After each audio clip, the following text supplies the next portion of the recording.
Dans cette vidéo, et comme récapitulatif de tout ce qu'on a vu sur les fonctions, on va travailler, comme tu le vois, un grand exercice dans lequel on va appliquer presque toutes les notions qu'on a apprises dans le chapitre des fonctions.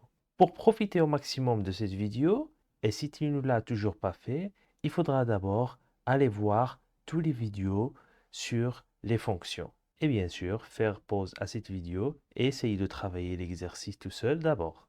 Commençons la correction. On nous donne dans l'exercice alors les informations suivantes.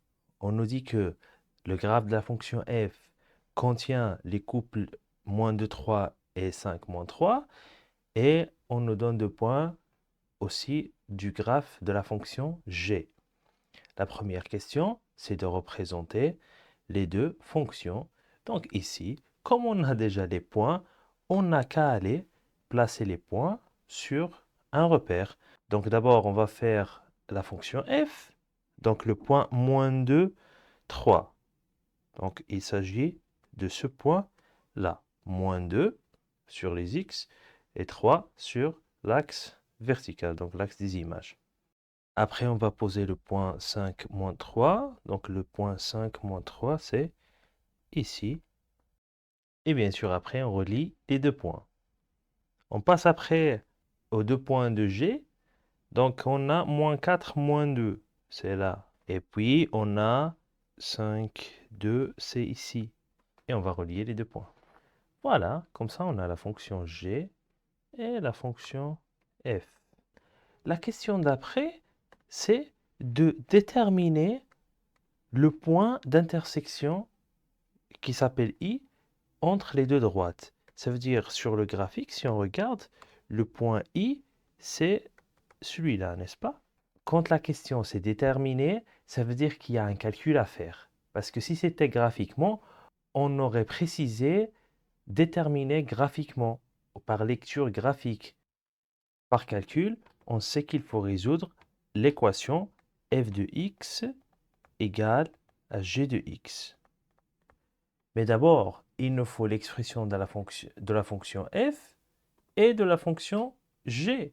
Je sais que la fonction f de x est une fonction affine et donc elle s'écrit sous la forme alpha x plus bêta. Je calcule d'abord le alpha, donc moins 3 sur 5 moins 2. Il faut faire attention bien sûr dans les signes. Moi ici je prends, ça c'est 1, ça c'est 2. Donc je fais 1 moins 2. Ça fait moins 6 sur 7. Donc je peux déjà remplacer le alpha. F de x égale à moins 6 sur 7 x plus bêta. Et maintenant, pour chercher bêta, je choisis l'un des 2 points, 1 et 2.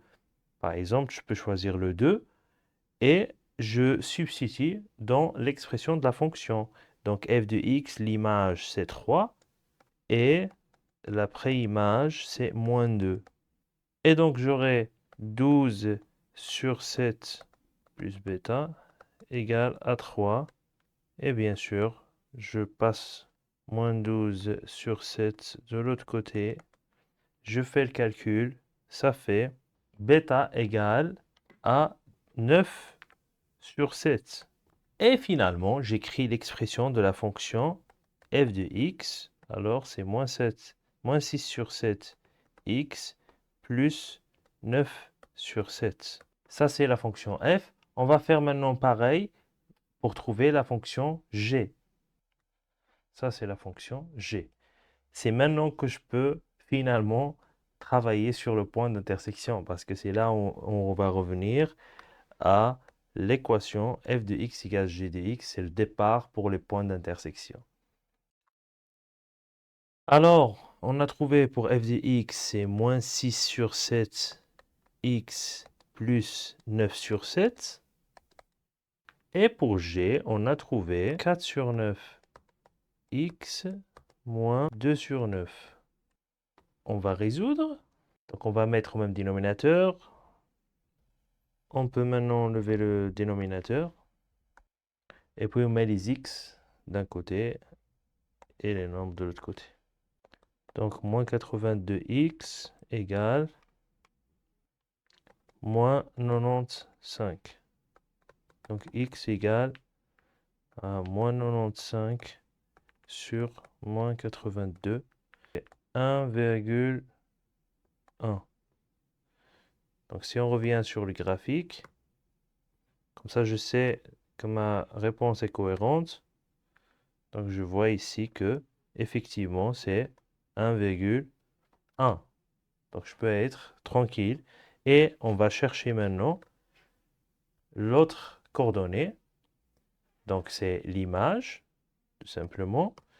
Et pour donner la réponse exacte, il faut calculer l'image de 95 sur 82 par l'une des deux fonctions f ou bien g. Si j'utilise la fonction f de 95 sur 82, ça fait moins 6 sur 7 fois 95 sur 82 plus 9 sur 7.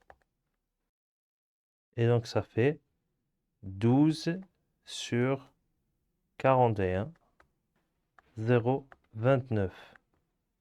Si je reviens sur le graphique, je vois que effectivement, c'est à peu près 0,29 ou 0,3.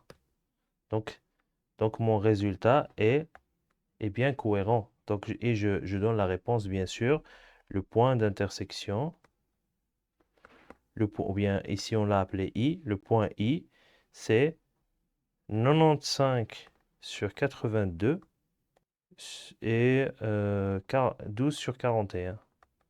Ou bien, en approximatif, donc 1,1, 0,3.